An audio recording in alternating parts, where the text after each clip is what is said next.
I just recorded another episode of the Immigrant Entrepreneurs Podcast with my guest Albino Sanchez, and it was such an amazing interview.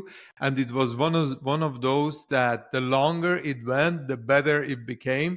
I told him actually at the end of the interview, I said, "Man, the longer we keep this conversation going, the better it becomes." So we talked about many things. We talked about personal development, how he was burned out and hit rock bottom as an executive in the company that he was working, and was actually was sent to the hospital, and then how he decided to change his life and became a serial entrepreneur, not working for anyone else, and started working and building his own businesses. So and what it takes to get to that point, that not to get to that point that you're hitting rock bottom, but to get to that point that you're now capable of running your dream businesses that are aligned with you. So really, really enjoyed that conversation. I hope you guys get the benefit out of it. And as you know, we do not run ads. We're a bootstrapped company, and we actually pay for everything out of our own pocket. And the way you can support us is by subscribing to our YouTube channel, but also on Apple Podcast, Spotify, wherever you listen or watch this content, and share it with other people so we can get the word out and get in front of other people who need to see that, and also change their lives. And as we speak, we're building also the community for immigrant entrepreneurs. For now, it's private. It's by invitation only, because I want to make sure we get the vibe that is needed there. And as we grow, we will open doors and have more people join in, and yeah, um, change and impact their lives in a positive way. Thanks for giving us the time, and I hope you enjoy the show.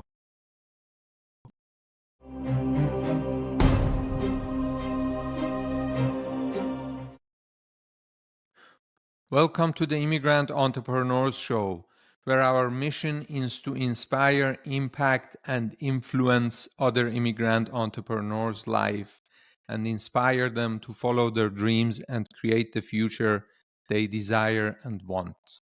My guest today is Albino Sanchez, all the way from California. Albino, you are the CEO and the founder of Impact. Welcome to the show. Thank you, Ali, for having. Happy to be here. Awesome. Thanks for making the time. So Albino, let's dive into it. You live in California, but that's not where you're originally from. Tell us where you're from and how you ended up in California. Sure. Well, I was born in Mexico City, and I moved to Palo Alto, California 2 years ago. This was after the pandemic. Many things changed, right, for everyone, and we thought that was a good moment right after the pandemic was ending, a good moment to move to the U.S. And also something helped us to do it, which was my wife was relocated by her company, the company she was working for. She's still working for. She was relocated to San Francisco, and so that way we got the visa, and we were able to move, right? So yeah, and well, it's been a very interesting journey, and we're really happy to be here, and I'll be happy to share the details on this journey. Absolutely. We're very excited to hear your story. So you came here, obviously, having your wife and she having all the paperwork in order. That helps definitely with the relocation. But also, you're a business owner, you're a businessman. So tell us what it is like when you're relocating and coming somewhere new that you have never lived in before, I assume, what it is like. Sure. Well, obviously, it's important when you move to a new place to be open, to meet new people, to research, and figure out what is needed and what you are passionate about that you can offer to that community, right? And so that's exactly what I did. I wanted to bring my passions, my talents, and the good thing is that after the pandemic, uh, everyone, all businesses became global, and we can remote work has been now something that everyone does. So that helped me a lot, actually. Yes, I've been a business consultant for many years, and also I'm an executive coach. So this executive coaching, I've been doing it online, and so that helped me. Even though we moved, I could still do my job, and also currently, when we moved, I was CEO for a software company based in Mexico, but I was working most of it remotely, so I could still work from here, right? So that helped me a lot. The fact that I could work remotely, and that my job didn't require me to be in person with my clients. So that was like a soft landing for me, right? A good a soft transition, we could say. But the big changes also started when I decided with the owner of the software company that my cycle has come to the end. The company was going to be acquired by other company, and we planned my exit. And so at that moment I realized, hey, now it's time for me to gain all my knowledge, my experiences throughout my career, and pour them into my business, my own business, and which I in the past I started a few businesses before, and I have some setbacks and a lot of wisdom that came from those setbacks, and I wanted to with all those experiences, I wanted now to really, what they say, the American dream, right? I wanted to really, create a company that can be really successful, not only in the U.S. but globally. And I decided not to create only one company, but I decided to create 3 companies. I I wrote a chapter. I'm a co-author at a book that we just published. The book is called the Cracking the Rich Code. And in that chapter, I describe my journey into becoming a serial entrepreneur. And the most important part is that I decided to be in total alignment with my purpose. And so I did an internal work to find that purpose, so that everything I do was in total alignment. And what I found with that internal work was that I really, really want to create an impact in people's lives. And I want to do that through executive coaching, through business consulting, and also a part that has been very strong in my life has been sports. I used to be a high-performing athlete when I was young. I actually won 2 national water skiing tournaments in Mexico.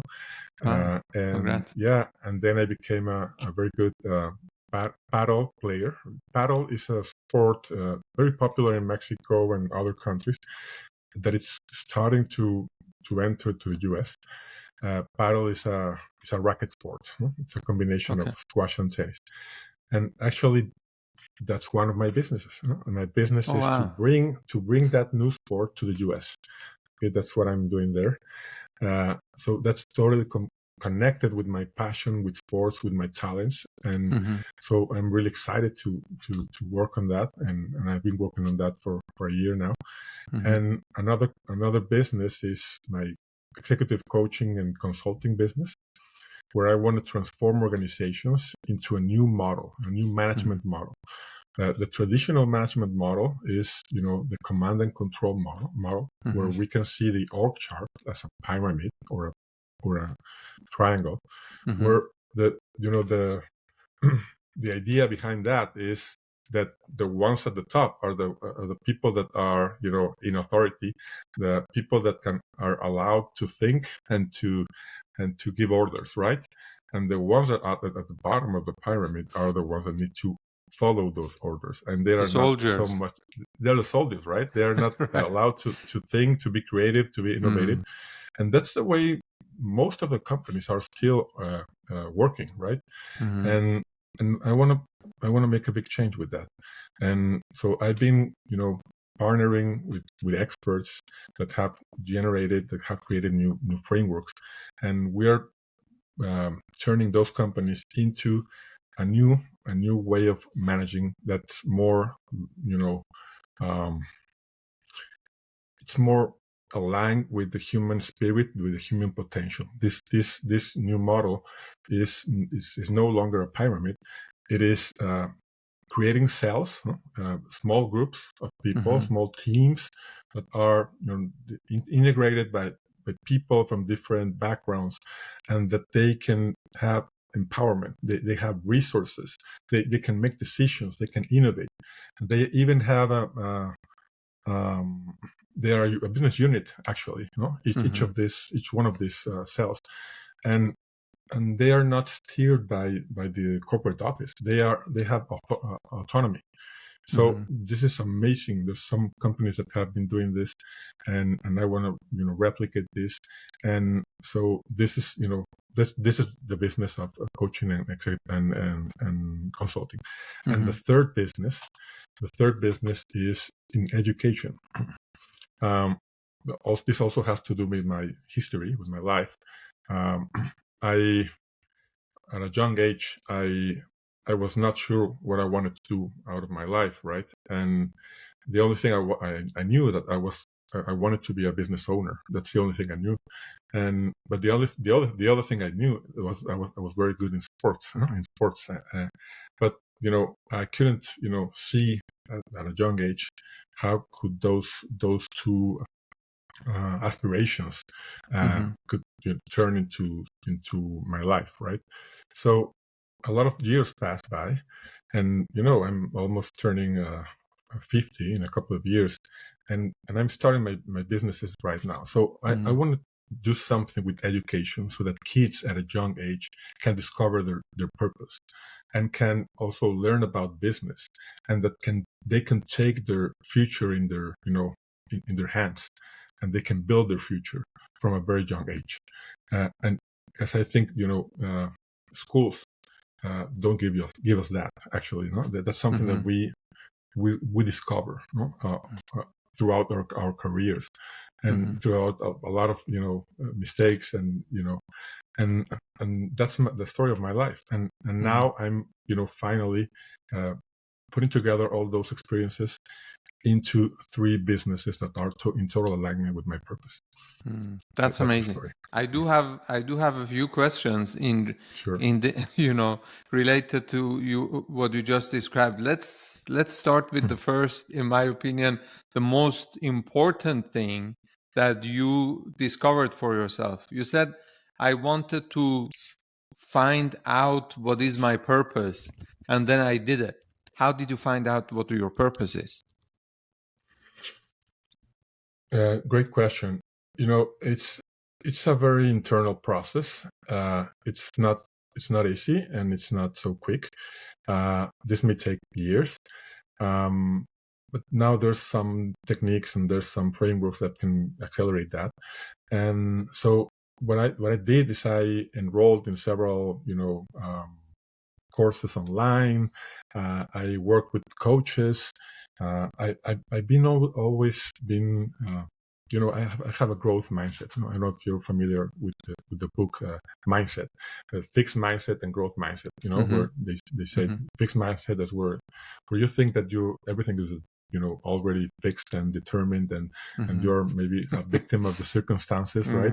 And the growth mindset is where you say, hey, I create my reality, I create my future, and everything I do, if I is learning and growing, right? So Mm-hmm. that's the way I've always been thinking about my life.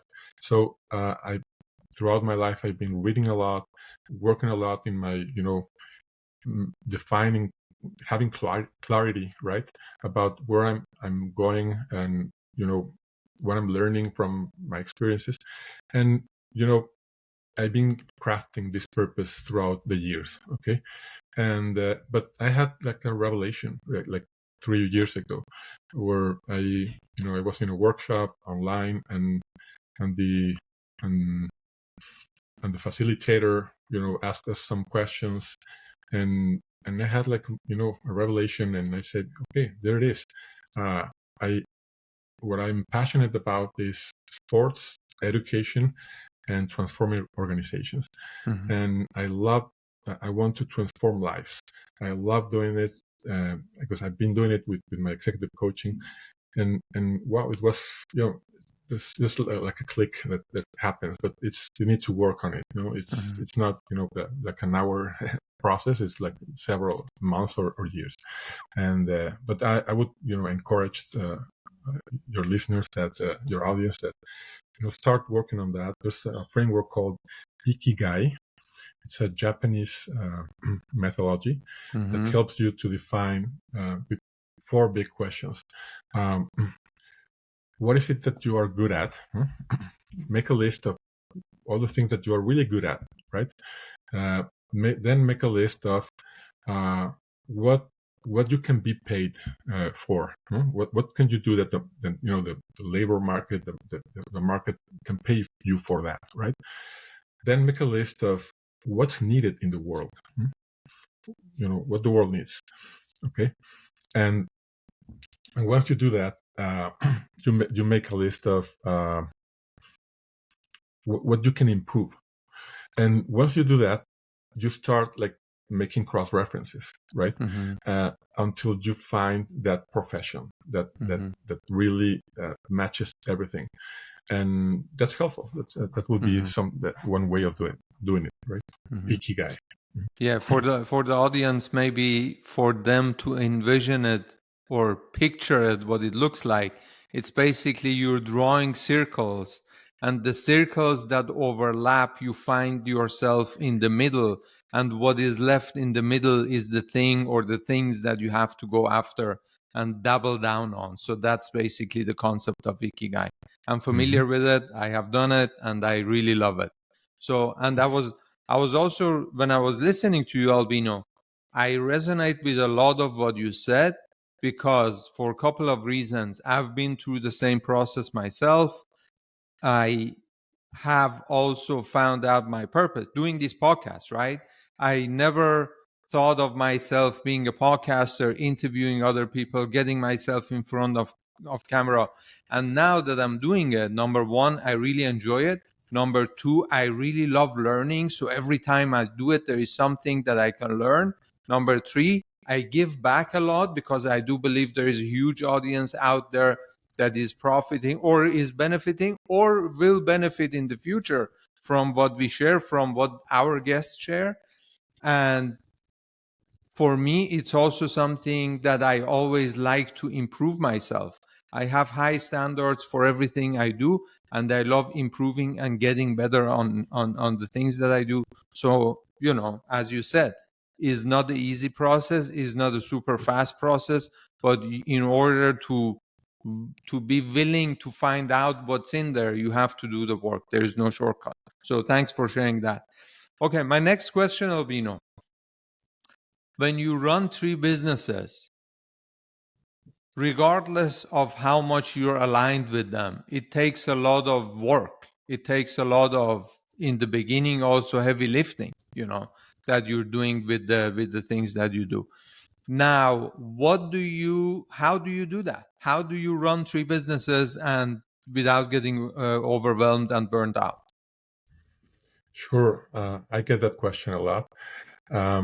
And it's not only the 3 businesses. I also have a family, Mm-hmm. and I also have my own personal needs, right? Right. So it's important to be in balance, and that's my priority, and that's one of my core values, to be in balance in my life. And there's I was telling you about the fixed mindset and the growth mindset. Mm-hmm. There's people that think, hey, I'm so overwhelmed with work. There's no way out. That's my, I don't see a solution, or and you can think like that, and that's like a little victimizing the situation, and Absolutely. I get it. It's difficult, yes, but if you accept it, you're in trouble, right? But Mm-hmm.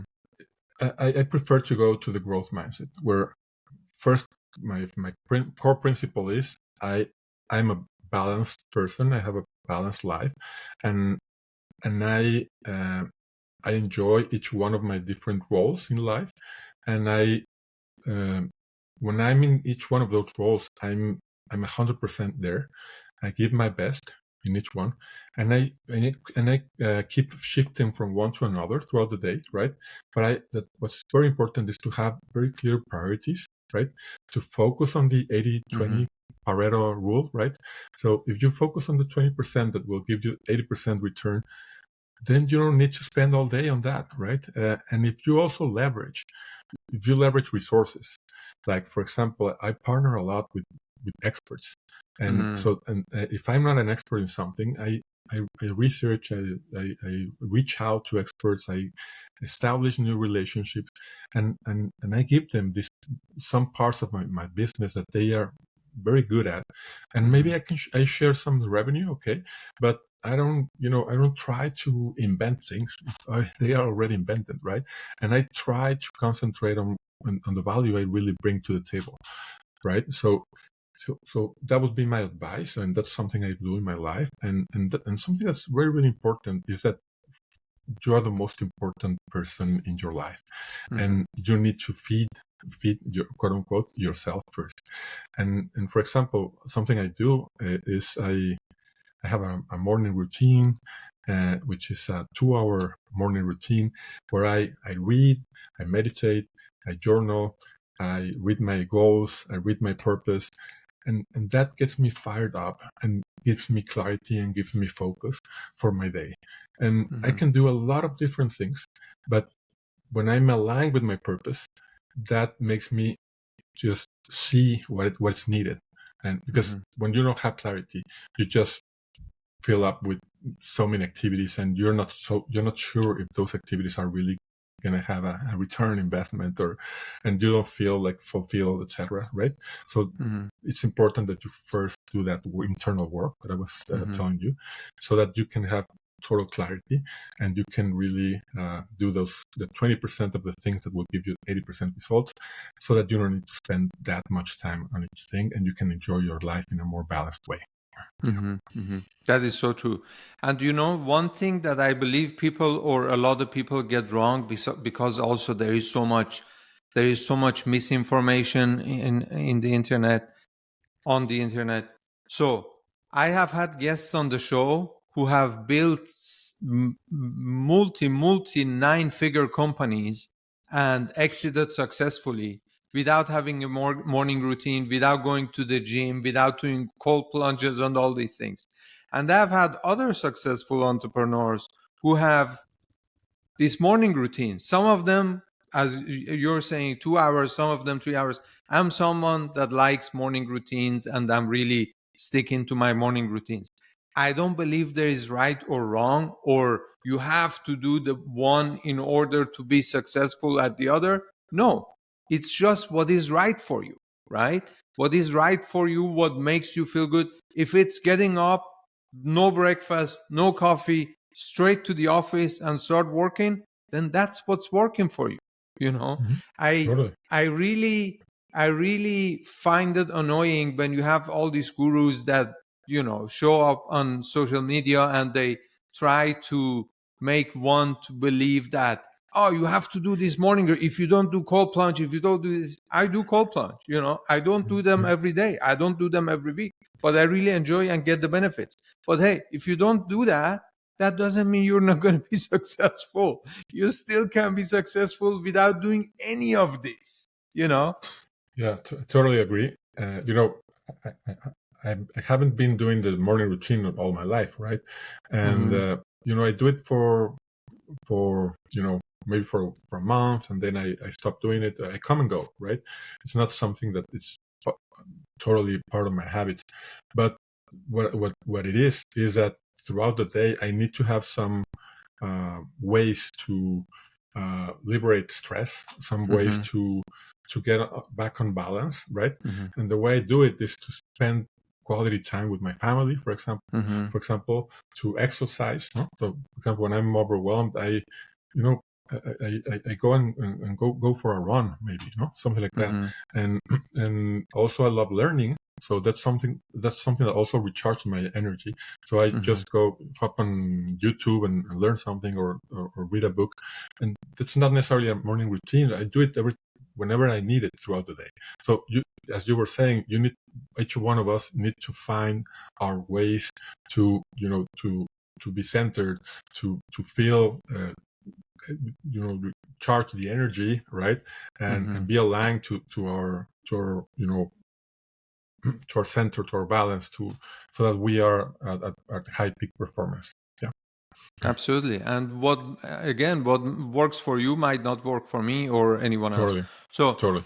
you look like someone, or appear to me at least, like someone who is very balanced and very in the middle and very aligned. Was it always like that?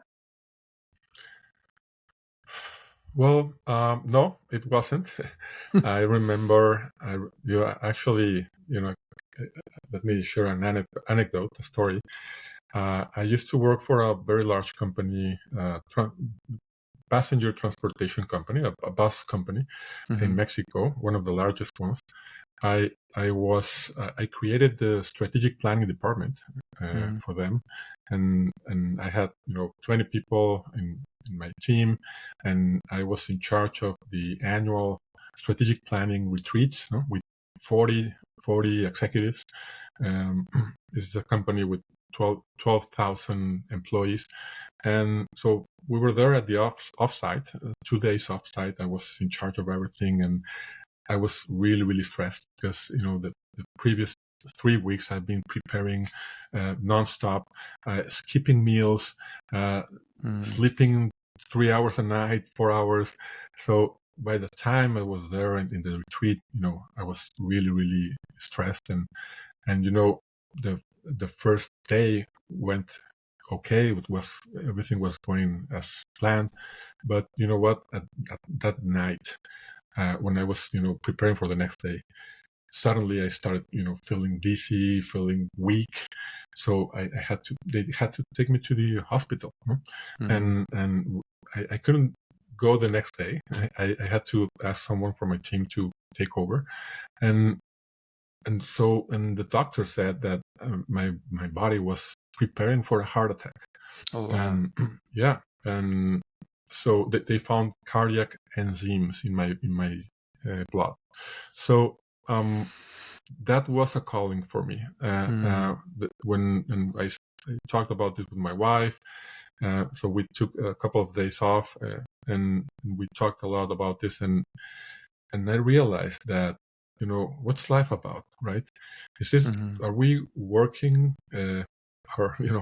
ourselves and wearing out just for what, right? There has to be a reason. There has to be a final and higher purpose. So at that time, my reason was I wanted to get a promotion. I wanted to become a director. So the corporate ladder, right? Right. And we are a lot. We've been there, or we are there. Okay. So, but what's the price? What's the price of doing that and being a workaholic and not taking care of yourself? And I realized that the price was going to be very high. If I die of a heart attack, if my family, my kids, lose their dad, my wife loses her husband. So I said, hey, wait, this is not working. I need to make a big change in my life. And from that moment, I decided that I was going to go first. And so I started doing these practices. I have almost never skipped a meal from that moment. I I recently turned into a vegan. So I've been, improving, Mm-hmm. and so it's been a long journey. But that's what you see today, and hey, I see a balanced person. Yes, that's something I've been working for years. Mm-hmm. Yes, because at one moment I almost lost my life by Right. being not unbalanced, but being a workaholic. Mm-hmm. I'm not sure if you're familiar with Dr. Joe Dispenza or not, but he talks about that a lot. He talks about people that usually, change their lives. They need to hit rock bottom. They need to go really low at some point in their lives that they're like, I'm not taking this any longer. I have to do something about it. It's life threatening. It's, financially really, really bothering, whatever it is. But they usually hit rock bottom and they're like, okay, now I'm changing this. Not a moment longer. I have to go in, do it, whatever it takes to change my life for the next phase of my life. Yeah, totally. And another way to see it is something that Tony Robbins says, is that when do we change important things in our lives? Mm-hmm. When we don't change it when the pain is not big enough, right? Mm-hmm. Because there's an effort that you have to make in order to change that. Mm-hmm. So whenever the pain that you're having for not changing Mm-hmm. is less strong than the effort to change, you don't change. But Mm-hmm. whenever the pain of what you're living is bigger than the effort to change it, once it's bigger, then you decide to jump into doing that effort to change. So it's interesting, that way of seeing things. So yes, when you hit rock bottom, that pain grows, and now the effort to change is more. You see it as, okay, it's better to go there than to stay here because the pain is so big. Yeah. And when you are in the pain, or I'm sharing about my own life, I don't know about you. I'm Mhm. just saying about Mhm. when we go through that pain, we hate it. We ask, say, why does it have to be like that? Why?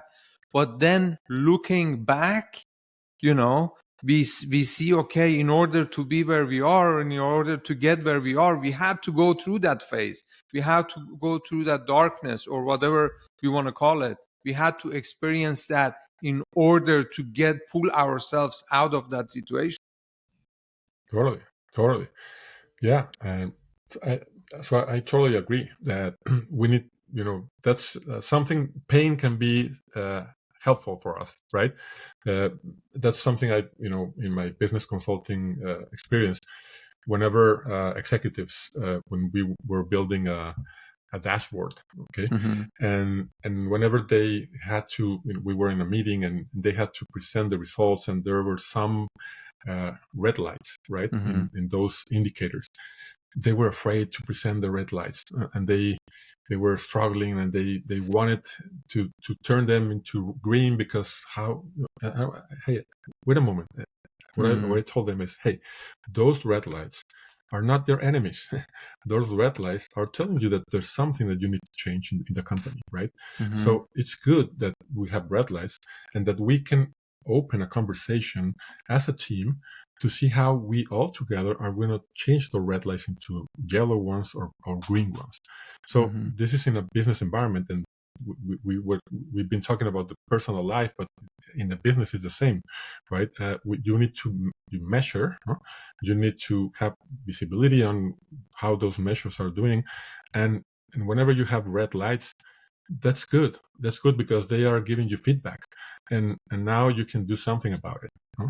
For example, if you have a condition, a health condition that the doctors haven't diagnosed, that's the worst case scenario, right? Because you don't know what to do, you don't know what you have. What do you have? You just don't feel right. Huh? So the best thing is to have a good diagnosis, and to know what's the red light, and okay, now I know what to do to turn to do something about it. No? So we can apply that to business and to our personal life. Yeah. Mm-hmm. Absolutely. And I also believe businesses oftentimes exist because they're solving a problem. There is a pain, there is a problem, now we're solving it, and that becomes a business. in my own right now. The immigrant entrepreneurs started with the idea that being an entrepreneur is a very lonely journey. Also, being an immigrant going somewhere new is very lonely. So combining the two, it becomes a super lonely journey. Now, how can I solve this problem first for myself, but also for other people? Hey, in creating a community that we get together to support each other and also to do business with each other. That's how the immigrant entrepreneurs idea was born.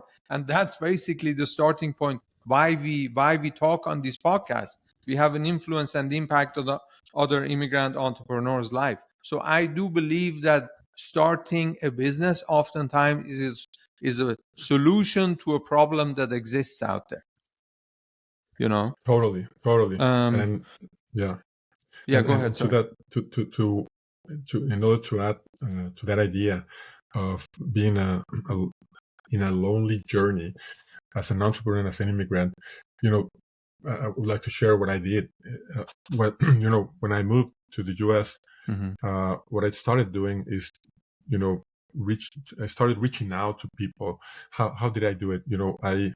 I researched for events, no, in the area, right? I started going to events where I could meet other entrepreneurs. So I started, making friends or acquaintances, and also I enrolled in courses where I could also meet people. I enrolled in, for example, in a there's an organization that gathers CEOs. The name is Vistage. I know. I'm familiar with Vistage. We're Excellent. not So promoting Vistage on the podcast, guys, but we were both familiar with Vistage. Yeah, and there's others. But the good thing about it is that you are in a cohort or in a group that with other people that are experiencing similar things. They are also CEOs, and you start interacting and collaborating, and so that's an idea. There's other courses and cohorts, and I also enrolled in so many others. Also, I looked out for Mexicans, people from my same culture in the area, and they included me in their group and in their WhatsApp group, and so it's like pulling the thread. No, you start, one person, and then that person introduces to another, and also through LinkedIn. So that's a never stop job. Huh? You need to reach out constantly to people, and opportunities start appearing. That's incredible, and that happened to me. I went to Stanford. It's really close to my home, and I went to an event in Stanford for Latin entrepreneurs, and then there I met a guy that we talked about our businesses, and he liked what I was doing. It turned out that he was doing something very similar in Ecuador, and so we talked about maybe becoming partners, and he invited me to Ecuador. I went to to see what he was doing. So and now from there, one of his colleagues is one of my partners in my education company, and so just how I decided to go to the event, and that after fast forward, I have a partner with whom I created a company, right? So that's just an example. That you create new opportunities every time you open up to new experiences, to other people. 100%. And we also have to keep in mind when we go as an immigrant, when we go somewhere new, hey, nobody was waiting for me in the US to come here and now make friends with me. So it's on me to reach out to them, to go and make the effort. Of course, that I also believe I can add value to them in one way or another, but it's on me to take the effort, take the first step, go out there, reach out wherever, whatever, and also start networking. So that's one thing. Another thing, I also believe that immigrants are usually, because they have been through the same experience at some point in their life, they are usually more willing to support. And I'm not saying non-immigrants are not supportive, but immigrants, because they can relate to the journey of being an immigrant, they are very supportive, and the likelihood of them being some sorts of help in your life is way, way higher. Totally, yeah. when you reach out to other immigrants, there's a spirit of hospitality or collaboration, where, because we feel we're experiencing something similar. Some of them all have been in the country for a long time, so they start giving you advice, giving you tips. That's very, very helpful. They shorten your learning curve in many things. So yes, I would encourage immigrants to reach out to other immigrants, and there's many benefits on that. Absolutely. And also something I did also something I did is I reached out to the consulate of Mexico in San Jose, which is the closest city to where I live, and also that's helpful, to go to the consulate of your country, and they host a lot of events, and you can meet a lot of other people, immigrants from your country. That's also helpful. By the way, we have started the community that I talked about. We have started. That is very small. I'm inviting people for now to get in there. It's growing. We have amazing immigrant entrepreneurs in there. So I will definitely send you an invitation after the call. We would love to have you in there. So my next question for you, Albino, what role did mentors play in your life? Huge role. My first mentor, believe it or not, was my mother-in-law. Oh, wow. Yeah. That's awesome. I was very young. I was in college, and I was struggling with my self-esteem, actually, and also I didn't believe in myself strongly. And I came from a middle school and high school that was very, very academic, and I was an introvert at the time, and so my mother-in-law helped me to believe in myself. She, through a lot of conversations and a lot of crying, actually, she helped me with that, and from being at high school, an average student regarding grades, I went to college, and first year I was top 3 of the class, right? And that was because someone believed in me. In this case, my mother-in-law, and then I started believing in me, and things started to change in my life, right? That's the first step. You need to believe in yourself, and many times a mentor or a coach helps you realize that, helps you realize what's your talent, what's your self-worth, your value. And from there, I've been reading a lot, listening a lot to audiobooks. So those authors somehow have been my mentors. And I lived in Mexico City, so there's huge distances, so I spent a lot of time in my car.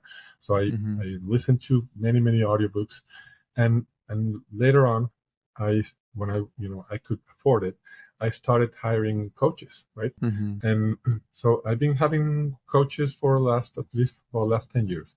So at one moment that I was determined to have big success in business, I said, hey, I need a lot of help. So I hired one coach, and then I thought, okay, I need something else. And so I hired a second coach. And there was one moment where I had 3 coaches and 1 therapist at the same time. So yeah, I say, okay, maybe that's too much, but this has helped me a lot, because you start seeing things differently. That's the main thing that you can get as a benefit from a mentor, from a coach, that they give you feedback, that they open your mind to new possibilities, and that's priceless, because usually we see things from our perspective, and our alternatives are almost just 1 or 2, right? That's usually our alternatives to make decisions. But when you are interacting with a mentor or coach, they start asking you questions that you haven't asked yourself before, and that starts shifting your mind, shifting your perspective, and that's so helpful. And that has helped me to really make better decisions. And that's how I decided to become an executive coach. After, having that experience as a coachee, I said, hey, this is life-changing. I want to be a coach and I want to transform lives. And actually, I became a coach. I'm a certified coach, and I've been coaching for almost 10 years. And I actually I'm proud to say that I have changed lives. So that's something that's very, I feel so happy about. Yeah. That's amazing. And I also believe that is very fulfilling that now you Yes. get to give back of course, you don't do it for free, but now you get to give back to other people and changing life, as you said, and also seeing people doing actually the things that they're meant to do. So, and for people, I also believe that mentors can be YouTube channels. Mentors can come to one through books, we have nowadays, we have access to pretty much all the information that we want. Okay, if I cannot afford to work with someone, then there is content that they put on YouTube. I go watch their content. When I get to a level that I can work with them, now I go work with them. When I get to a level that I can work with private coaches, now I completely agree with that, is life changing, because they also get to see the things that we as entrepreneurs, and regardless of the level that we're at, we don't see it because we're in the middle of the process. We need sometimes this outside perspective from someone who tells us the things that we don't see ourselves. So completely Totally. agreed on that. Yeah. Yes. So usually at what point and at what stage do people come to you that work in your business with you, where you coach or mentor them? Where is it? When do they come and ask for support?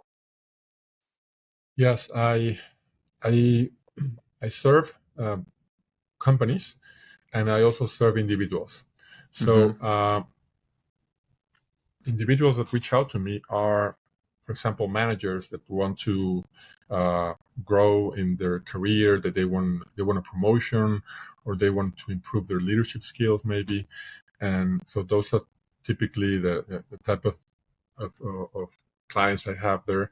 And regarding organizations, there's, for example, HR departments that want to give support to high potential executives, right? So there's some programs where they match a coach with a coachee so that they can accelerate their development towards getting a new position, maybe. And or they have identified people that have a high potential, and then I work with the HR department on what are we going to focus on. And so in corporations or with individuals, I help them basically to overcome their own limiting beliefs, right? So I help them to become much more aware of what's preventing them many times from doing certain things or behaving certain way, so that they can confront those fears. And I use several frameworks, and there's one very interesting framework called positive intelligence, where this framework says that we as humans, we usually throughout the day, we have thousands of thoughts, right?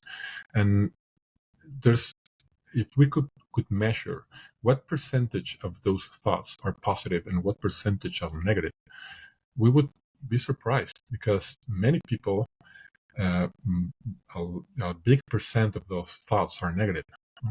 And this framework describes those negative thoughts as saboteurs. A saboteur is a negative thought that holds you back, right? And it also plays against you. It's your mind is is your enemy. So it's and it's very real. We all have an internal voice, an internal judge that's holding us back, that's criticizing, that's giving up negative feedback, and we restrain ourselves from being bold, from taking risks, from speaking up, from raising our hand, because we have that internal judge, right? Hey, what are others going to think about me if I do this? So we're constantly, having that internal voice. And so this framework help us to identify what are those saboteurs. There's 10 different saboteurs. No? For example, there's the stickler, people that want to do everything so perfect that they're trapped there. No, they don't release something until it's perfect, and that takes them a lot of time. There's the avoider, which they don't confront situations or people, and they procrastinate a lot. There's the restless. No, they can't stop doing things, and they don't relax, and they don't focus on the present time. And there's a list of 10 different, and so we apply an assessment and identify where are the strongest saboteurs that you have, and then we start working on those. And the results are really great, and people start understanding, being aware on, okay, here comes this saboteur. I know there it is, and now there's a technique to quiet that voice and to step into your sage. Your sage is your powers of empowerment, how you empower yourself, and there's techniques for that, and this has been wonderful. So that's just one of the frameworks I use, but as an example of how I work with my clients. Yeah. So do you believe that, by the way, for the audience who might think, okay, what is the saboteur? Saboteur is basically the negative voice in you, in all of us, that is holding us back from doing the things that we're capable of. Okay, so let's say saboteur equal negative voice. Do we get rid of them, or do we just, because I do believe we cannot get rid of them, but I do believe we can learn how to deal with them, so what do you think about that? Well, I've been studying for many years the human mind, and I studied NLP and neuroscience, and now this psychology. So, and what I've learned is that we have the power to control our minds, and that's a growth mindset. I go back to the growth mindset, because there's people that think, hey, no, I'm doomed. My mind has control over me, and there's nothing I can do. Okay, wait a minute. There's techniques. There's a way to do it. And whenever you have that internal voice that's holding you back, you need just first of all realize that that's happening to you. Okay. Once you know that, maybe I can show you the link so they can take the assessment and they can identify which one of those saboteurs are those strongest ones. Okay? Let's share the link. That would be awesome. Yeah, if we can link it in the show notes. Sure. And so once you see what are your 2 strongest saboteurs, there's a framework to work on them, and I'll share a little bit about it, which is, okay, you identify, okay, for example, let's say that my saboteur is avoider. Okay, and I tend to avoid situations that are stressful or confrontational, because it's uncomfortable, and I'm risk averse, so I tend to avoid that. That what happens is that I procrastinate things. Okay, so for example, I'm starting a business, and we are talking about entrepreneurs. And I'm an introvert, and I have a strong saboteur, which is the avoider. Okay, but what happens is that I need to reach out to people. I need to sell my services, so I need to use the phone and start reaching out to people, and that's something very difficult for someone that has a strong avoider saboteur, right? And so once you realize, hey, I'm not going to call, and you start making excuses, right? I'm not going to call because it's lunchtime, and then I'm not going to call because it's too late. I'm not going to call. So that's what we keep on doing, so when you catch yourself doing that, you have to tell that voice, hey, stop right there. I know that you want to sabotage me, and what you do is at that moment you do what the founder of Positive Intelligence, Shirzad Shamim, says. You need to do PQ reps. PQ is Positive Intelligence Quotient. Reps is like in the gym. You do reps with okay. There's some exercises to ground you in the present moment. For example, you could, close your eyes and start rubbing your fingers against each other, so that you are very aware with your senses that you're here at this moment. And so when you do that, it's like when you do when you're playing soccer or something, your mind is not thinking about your saboteurs, right? It disappears because you are totally in the game, right? It's something similar, but in a very simple way. You can do it rubbing your fingers. You can close your eyes and breathe, and or you can open your eyes and see something with a big detail. You start, analyzing any object with big detail, and when you do that, you liberate yourself from that voice, because you stop listening to that voice. And then the next step is to go into action, right? You just do what you know you have to do, and there's also a technique to find your sage, which is what's going to empower you. So you can use creativity. You can see this thing as a gift. For example, what's the gift on calling people? Okay, the gift may be that I can help them, right? So you stop seeing this as a stressful situation, and you turn this thing around, and you see this as something that's going to be enjoyable. You're going to, meet someone new. You're going to open possibilities for your life. So you start seeing things that are helpful. You're going to get a benefit from this, and you're going to enjoy the moment. Okay. So to shift your mind, because usually our fears are created by ourselves in our minds. Okay. But so you can use the same process to empower yourself. Okay. So yeah, that's in a nutshell. That's how this works. And then you do your pick reps. You shift the way you see a situation, and you go right into the action. And this is very helpful. This is Thanks for sharing that. Yeah, sure. Thanks for sharing that. I also believe that our saboteurs can also be sometimes people around us, people that are coming actually from a good place because they want to protect us from danger. That could be our family and loved ones that are closer to us than anyone else, because they want to protect us from something that they think it could be a threat. They tell us the things, hey, you don't want to do that. You don't want to do this. You don't want to go there, because if you do this and you do that, then you might face this situation. This might happen to you. This is also something that we realize the more self-aware we are, the more we get to know ourselves, the more we realize, oh, okay, this person is telling me this, but it's actually not the truth, because this person is coming from a loving place who wants to protect me from the things that might be outside, that might be a threat, because they believe it is going to be a threat. What do you think about that? Totally. They may have the best intentions, but they have a different perspective than yours, right? And they don't have your purpose. They don't have your talents. They don't have your perspective, your experience, your background.